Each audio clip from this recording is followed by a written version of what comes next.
Welcome to Outdoor Madness, everyone. Kerry Clark here, and welcome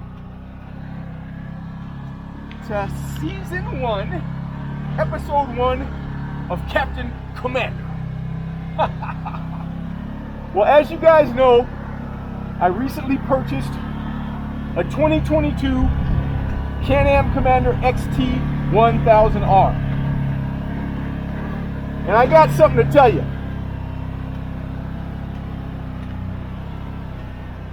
Let's get up to the top of this hill here, and I'm going to shut them off and talk to you guys.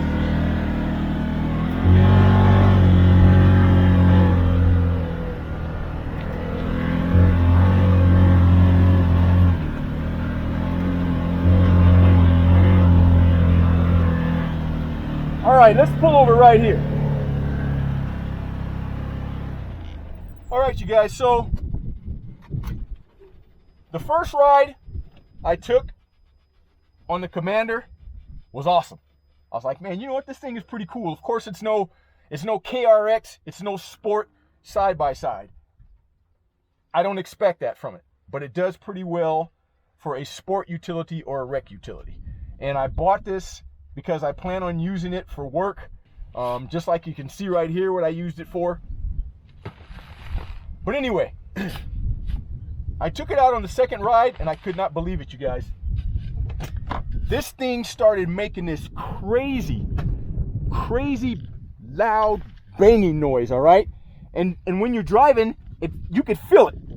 You could feel it like it's coming from the floorboards, down there, and it's just really, really loud. And so the first thing I'm thinking is, well, either it's coming from the differential, it's, the carrier bearing, the drive shaft, the sway bar, something, whatever. So this was the second ride that I took on it. I'm thinking, oh man, I took a chance on a Can-Am and the thing's a piece of junk, right? So it's under warranty.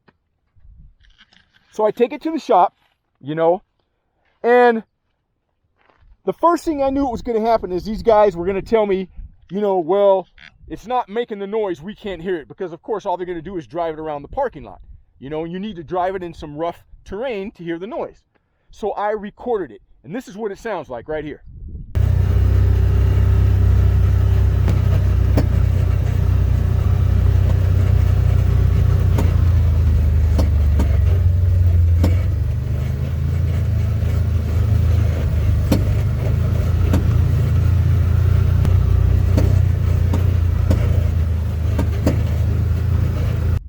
All right, so needless to say, I'm talking to the service manager, and I show him the video, and he's going, yeah, okay, I can hear it. So 2 weeks later, you guys, I just bought this thing, and it's in the shop for 2 weeks. I call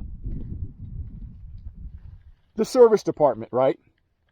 And I'm just pissed. Because these guys always think that you're an idiot, That's the first thing they do is they think you're an idiot. I've been riding dirt bikes, you guys, quads. I used to race dirt bikes since I was 13 years old. I've been around this sport, and I know when something's right and when something is wrong. And that noise was wrong. So needless to say, to make a long story short, these guys tell me that they have to get permission first from Can-Am to do any kind of warranty item. Now, I don't know. I'm not a mechanic. I don't work at a service department. To me, that sounds stupid. If there's something wrong with your unit, they should jump on it right away and find out what the problem is. All right? But they didn't. So anyway, 2 weeks later, I get a call from the service department, and basically they tell me that Can-Am's not going to do anything. In fact, I even called them before the 2 weeks were up, and they told me that they were waiting to hear back from Can-Am. So anyway, like I said, Can-Am says there's nothing wrong with it. In fact, the guy told me Can-Am did tell him to check the suspension, and I even asked the guy, I said, did you check the sway bar? And he goes, yes, we checked the sway bar. He gives me this attitude, right? So anyway, I go and pick up the thing, and I'm just thinking, oh, well, I just bought a piece of crap, The thing is it's just a piece of junk. I'm not living with this noise. So anyway, I decided today I said, I'm going to disconnect the sway bar links on this thing because I'm 99% sure that it's the sway bar. And if it's not that, here's another thing that you guys need to know about Can-Am products. The Maverick Sport, the Commander. Right here, okay, hopefully you guys can see this. This is the steel braided brake line. That's a rivet. For some reason, Can-Am uses rivets on so many parts on their units. In fact, the whole skid plate, underneath the skid plate, you can't even go under there and unbolt the thing and take it apart because it's held on by rivets. I mean, come on, you guys. How stupid is that? To me, that's one of the dumbest things you could ever do. Now, maybe Can-Am saves some money. Who knows? Maybe they save $10 per unit or $20 per unit by using rivets instead of using screws, tapping, you know, the holes that they drill and putting screws in it. I don't know. I know it has to do with money. So if you guys are purchasing a Commander or a Maverick, that's something you need to know, because eventually, if you keep this unit long enough, you're going to have to remove the skid plate. You know, unless you're somebody who rides in the sand dunes all the time. But if you do any kind of trail riding, woods riding, or you ride in the mud, you're going to get debris and stuff under there, and you're going to need to take that skid plate off. And let me tell you, I can't really show you guys right now. I might be able to kneel down here. But if you can see, like right there,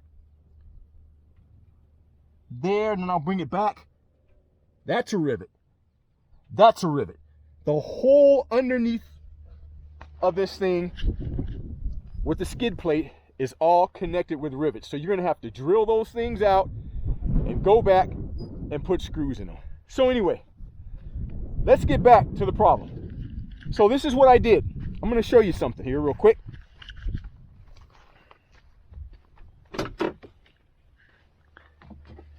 So this right here,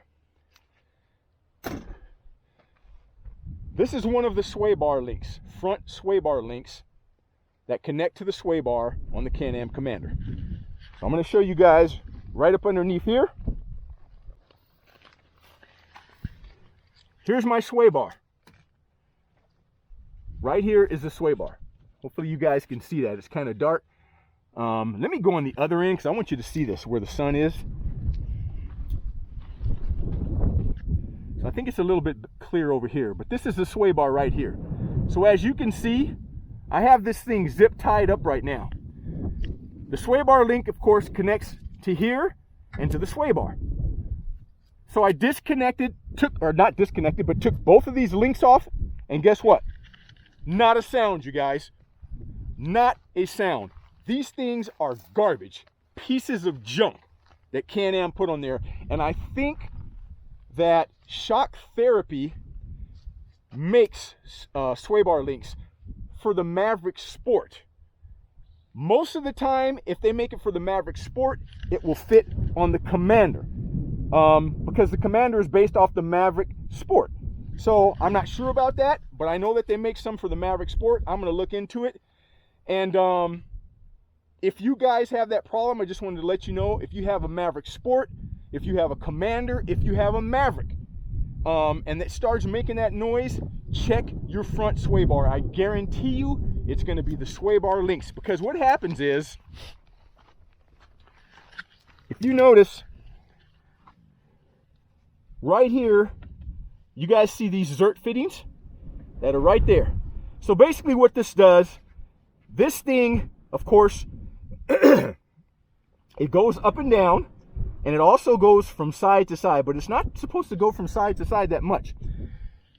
When I had this thing connected, I could literally take the sway bar and you could move it like this and just hear it banging, clunking like that. And I'm like, that's got to be what the problem is. Got to be.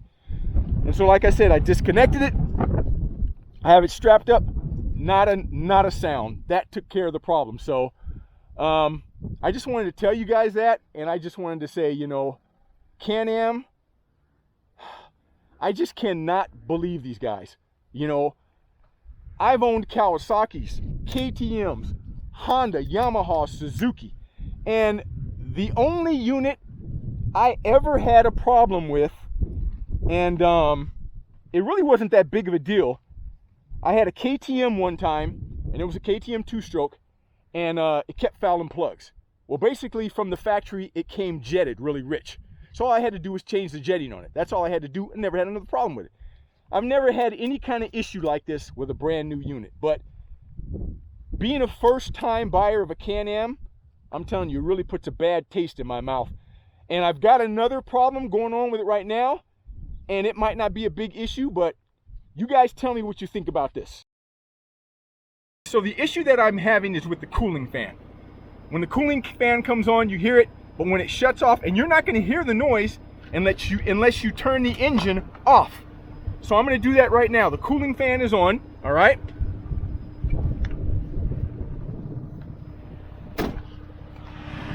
Okay, I'm sure you guys can hear the cooling fan. Now I'm going to shut the engine off, and when the cooling fan stops, it's making this clicking noise.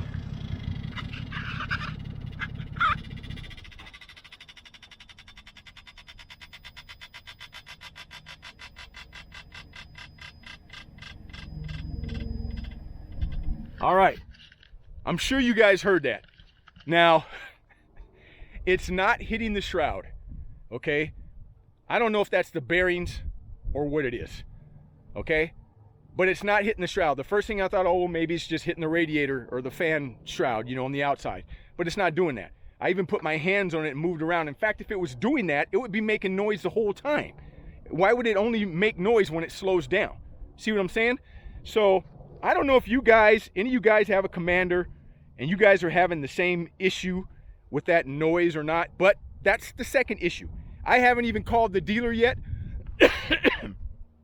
but I'm going to call the dealer and tell them about it just to see what they say and see if it's another thing where Can-Am says, oh, it's just a normal thing. You know, we can't fix it. We don't have a fix for it. You know, we'll see. If that's the case, this thing right here, even though I love it, I'm going to put it up for sale because to me, it just shows me that Can-Am, the manufacturer, not the dealer, okay? I don't have any problem with Ride Now Power Sports, not the dealer, but I'm talking about the manufacturer. If they don't take care of that and tell me that that is just something normal, I'm putting it up for sale because I don't have any trust in Can-Am whatsoever, if that's the situation. So just remember, you guys, I hope this helps you because it's something you need to know, especially if you guys don't know anything about side-by-sides and you're getting ready to get into the sport. Just remember, when you purchase a Can-Am Commander, a Can-Am Maverick, a Maverick Sport, first of all, you're going to be dealing with a ton of rivets if you have to remove your lower skid plate, and eventually you're going to have to do it depending on the type of riding that you do, you know. And like I said, the front sway bar links, I know you're going to have a problem with those too, because I know other people have had those issues because I've watched videos and I've heard the noise. But if you're a person that can just deal with the noise, more power to you. You know, it's not going to hurt anything. You just got this annoying noise when you're riding down the trail. You hit these little bumps and you just get this banging. It's just bang, clank, bang, clank. I mean, dude, it's horrible. But at least you will know that it's the sway bar links. It's not your carrier bearing. It's not your front differential, something that's going to explode on you. At least you know what it is. So thanks for tuning in, you guys. I'm Kerry Clark for Outdoor Madness. Don't forget to give us that thumbs up and subscribe. We're trying to keep the channel growing. And to me, the more information you guys have on these side-by-sides, the better, because these things are not cheap. And to spend thousands of dollars on something like this and have to have it sitting in the shop as soon as you get it is just ridiculous, you guys. But I know that nothing is perfect. There's no perfect side-by-side out there. But I just want Can-Am to take care of it. If Can-Am would have taken care of this issue with the sway bar links right away, no issue. But when they tell me that nothing's wrong and make me feel like I'm an idiot, that's where I have an issue. So once again, thanks for tuning in. And this is Season 1, Episode 1 of Captain Commander. We'll see you on the next episode.